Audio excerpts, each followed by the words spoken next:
He's been in prison for harassing women, not in person, but online. Tonight, a warning from some victims as we learn this serial harasser is about to be set free. Good evening. I'm Samantha Jones. And I'm Corey Stark. This is a story News 4 has been covering for years. As Robert Merkle's release nears, victims are telling us they are fearful it could open up old wounds. Only News 4's Alexis Sotos is live tonight with the story. Alexis?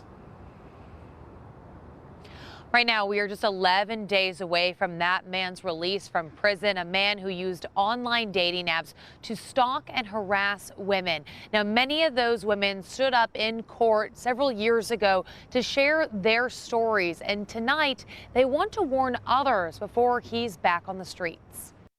He was stalking me, and he was threatening not only me, but other people I love. Messages of horrific violence. These are just two of the women stalked and harassed by this man, Robert Merkle. His time behind bars is ending. He, could have so much information about me, where I live, who is my family. I first interviewed Angela, who asked we don't share her last name, 3 years ago after she met Merkle through the meetup group in the Central West End. Through the app, he eventually sent messages of violent rape fantasies. It was a pattern of behavior repeated with numerous women across the St. Louis area. Robert Merkle is gifted at hiding his identity and using multiple platforms. Merkle pled guilty to multiple felony counts of harassment in St. Louis City and Jefferson County, but all of the sentences were run concurrently for a total of 3 years. It is a failed system. At the time of sentencing, the St. Louis Circuit Attorney's Office said Merkle had a clean record and no history of violence. For the women stalked and harassed, 3 years was not enough time. There were just under 20 women that came to the police.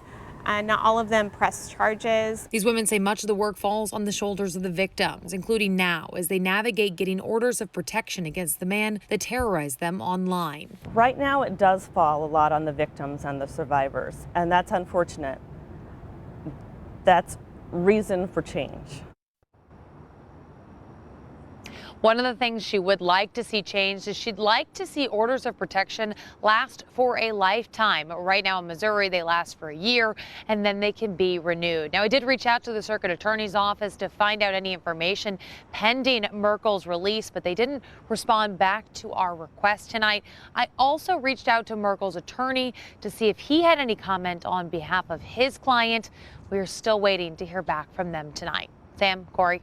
Alexis Sotos live downtown St. Louis tonight. Thank you very much.